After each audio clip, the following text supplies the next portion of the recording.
Business day. Go to CashNetUSA.com to apply for the money you need. Count on David Carnes for your reliable Tennessee Valley forecast. Okay, none of us ever wants to have a time in our lives where we have some kind of a personal injury and need some legal help. But when that time does come to you or someone that you know, of course you want the best legal help you can get. So we're so happy this morning to have Brent Burks, Jay Kennemar, who are with the McMahan Law Firm. Nice to see you. Good to see you, Julie. Y'all been giving me a bit of an education because you kind of proudly say, yeah, come knock on our door, because you have got board certified personal injury attorneys within your practice. And Brent, that's a very rigorous process to go through. That's no small kudos to you. It's no small feat. Less than 3% of lawyers in the state of Tennessee are board certified. In Chattanooga, we have 8 total.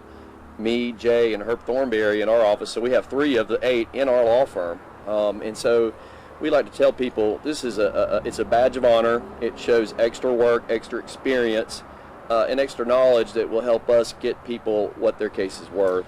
And what you were saying, Jay, is that it's actually extra time that you've spent in the courtroom. It doesn't mean that you won't necessarily settle a case if that's what's best for your client, but because you've had so much courtroom experience, you can get the credentials to be board certified. You know when to fight and when to settle. Correct. No, the ones around here know we're the ones that go to court the most. Now, it doesn't mean that a person's claim is going to have to be tried, but we're going to make sure that we push the proper value out of it.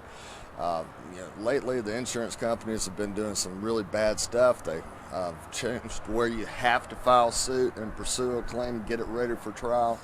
And especially during COVID, they've been sitting on their hands. They knew they had the advantage because we couldn't push it, and now the courts have opened back up, but they've retained those bad habits, and it's all the big names that you see on the commercials. Okay, so what that means for someone like me is, we were kind of laughing, and we shouldn't, but about just the rigors of driving around here these days, and our sympathies to you if you're going to be at exit 1 today. I mean, right? That's just a nightmare of an exchange. So I'm sure with the heat and everything, a lot of traffic accidents are up. You're in one, it's kind of bad. You go to see what you can do about getting your case settled because you think you're getting a bad rap from the insurance company. 6 months ago, they couldn't go to court. Is that what you're saying? That's correct. That's correct. There's a backlog right now. Right now, I have 3 cases that have just been set, boom, boom, boom, right behind each other for this next month. And I'm going to try every one of them unless they come up with the proper amount. If they don't, they will get tried. So what do people expect, Brent, or what should they expect when they call McMahan? Because sometimes people might think that they have a good case. Maybe you look at it and say, I sympathize with you, but we can't help it. Well, first of all, honesty. My duty is to be honest with people, and every now and then, just like you see your doctor, if there's bad news, you got to give somebody bad news. But service, we're going to tell them what we think their case is worth. We're going to tell them how we plan to handle their case. Sometimes we can't tell them what it's worth on the front end. And I do want to say, we're not just stubborn to the point of being stubborn. If there's people out there that'll say, oh, a trial scares me to death, I don't want to go to a trial. Mm-hmm. And that's fine. If the insurance company will be reasonable, then we will work it up and we will get that fair value. And it may be on the courthouse steps, or it may be at a trial, but the fear of trial for an insurance company is what makes them do the right thing. Is it common when someone has a situation where they need this legal help that they kind of shop around, so to speak? I mean, do people come and talk to you and then go to somebody else? We want them to shop around. We want them to actually do some research in the qualifications of their attorneys and realize what board certification by the National Board of Trial Advocacy actually is.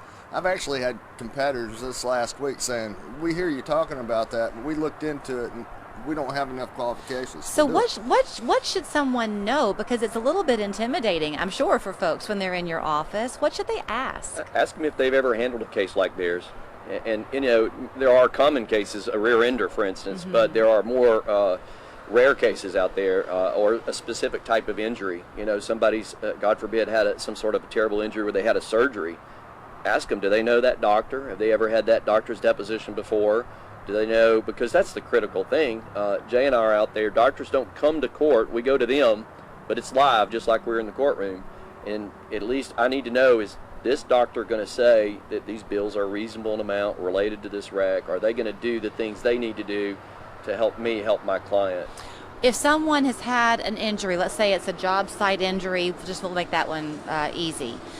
will they come to you and then y'all would recommend physicians for them to go and see, or do you take the physicians that they've already seen and depose them? Both. What you mentioned is normally a workers' compensation type situation, and that's a very specific set of laws in Tennessee. And they have a panel. Many times the insurance companies don't even give them a doctor until they come to us, and then we force it. But they're allowed to pick a treating doctor from a panel of doctors. Mm-hmm. Sometimes they come to us, and then the panel's there, and they don't know who to pick, and we advise them. But we're not medical providers, but we guide them every step of the way to try to tell them this is a person that's a good doctor and will cooperate with your case. If it's a workplace injury, I hate to keep picking on that one, but is it a good idea, Jay, if your company comes to you and says, oh, well, let's file a workers' comp claim? Is it a good idea to take that, or should you think about it first?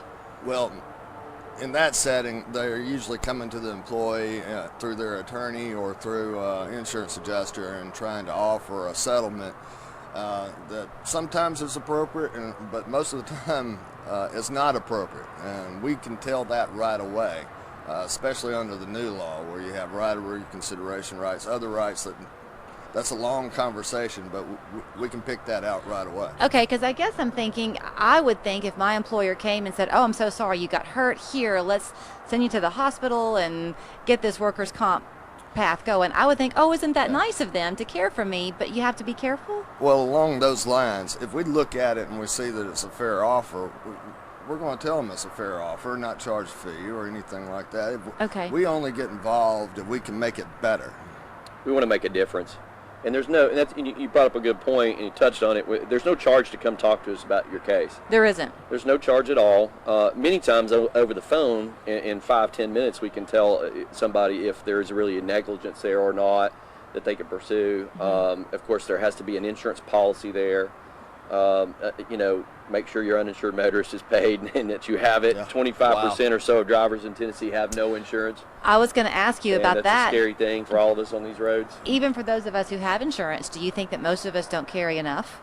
Absolutely. 1 out of 5 drivers don't have any insurance at all. More That's than frightening. that do not have enough. $25.50 the minimum. $25,000 can be burned up in an emergency room visit alone. Not to mention, we see catastrophic matters come through our door every day and find out that, there's absolutely not enough coverage to take care of. Do you not have to show proof of insurance you do to register your car in Tennessee, right? Tennessee has what's called a financial responsibility law, and I know it's sort of splitting hairs. It should be the same thing, but if you have no insurance at all, it is a criminal action. Technically, I guess you could be wealthy and pay your whatever damages you cause, and that's the difference in splitting hairs, but it doesn't stop people. And I guess then there could be motorists from out of the state of Tennessee driving through, and they could cause the accident, and then what do you do? Well, the laws in Alabama, Georgia, and Tennessee somewhat similar, but there's a lot of key differences. I practice in all 3 states. And territorially, someone coming over from Alabama or Georgia to here, there's a lot of moving parts. Someone can mess up their own claim in a second if they don't know all the moving parts. School is going to be back in session in a few weeks. That means that going on to the school grounds this year will be some brand new drivers who just got their driver's licenses the last few months, and many of them weren't going to school last year because of COVID, right? Right. Yeah. Do you see an uptick in traffic accidents when the school bells ring? Calls have been up the last month. Summer really is, people are on the roads more, as we know. The construction's adding to it. And so, yes, we see some young, inexperienced drivers in wrecks when school starts back. And sometimes it's tragic with some really bad injuries and even death. And so, yes, slow down. So what do we advise someone to do? I hate to keep making it the traffic accident, but that's what I'm going to focus on for a moment. If you have a car wreck, what should you do first? Call the police, or do you get out of your car? Oh, certainly call the police. And if you have a medical emergency, when you call 911, they'll ask you, do you need medical attention? If the police arrives on scene first, they'll ask that. But certainly medical needs, if it's to whatever degree, first. Liability is a close second, because you leave the scene, the evidence is going to go away. And if you don't call somebody quickly, that can know or find out if there's something we got to go chase down real quick to be able to prove your case, well, things can fade away, and it's awfully hard to put things together in the 11th hour. I remember being taught that you should go check on the person who you may have hit or who hit you to make sure you're okay. Is that a good idea these days or no? Well, sure, but Be don't careful. get hit in traffic. Yeah. I mean, we see so many tragic things. If you're on the interstate, I would advise anybody stay in your car. Okay. Call the police, and as Jay said, if you need medical attention, get medical attention. When you're out of that situation the next day, make sure you put your insurance company on notice. You have to give your own company notice of the fact that you were in a wreck, and most people are going to because they have property damage issues to take care of. But don't wait a number of days. And then so many people will say, my neck and back really hurt me after that wreck, and they sit around, but it's surely going to go away, and they wait a week. And that's another huge mistake people make, because guess what? Then insurance companies say, they weren't hurt in this wreck. They didn't get treatment for 2 weeks. They were trying to be a good person, and they didn't want to have to get treatment. They didn't want to have to make a claim, and we get it. Most people don't want to make a claim, Julie, and that's it. But then they come to us because they have to, and because insurance companies are not doing what's fair, and they need us. So let's talk about coming to you. You mentioned that the three of you are all board certified. You have other attorneys within the practice. I'm guessing that not every case is going to cross your desk, right? I mean, when people call, you're going to choose the appropriate person for it to go to, correct? certainly. We have 8 attorneys in our firm. All of them are very, very well trained, qualified. One's got over 40-something years experience. Another one's got over 40-something years experience. I'm 27 years. I'm right at 29. And of course,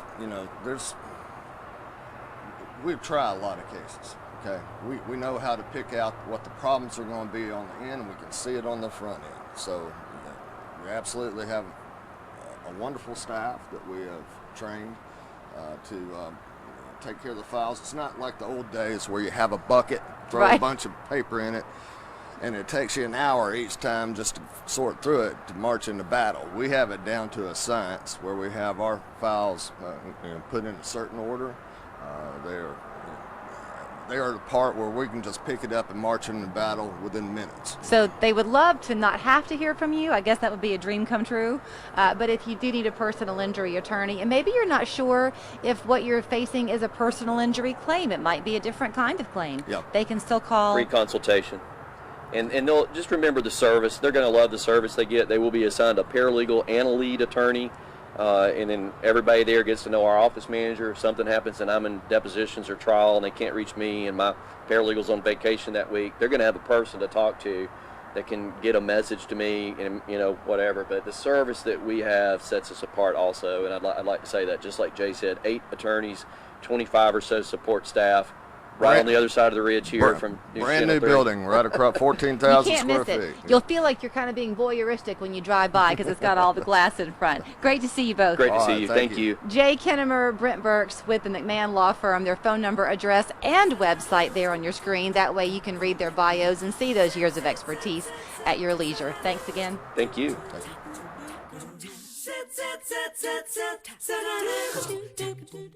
When you're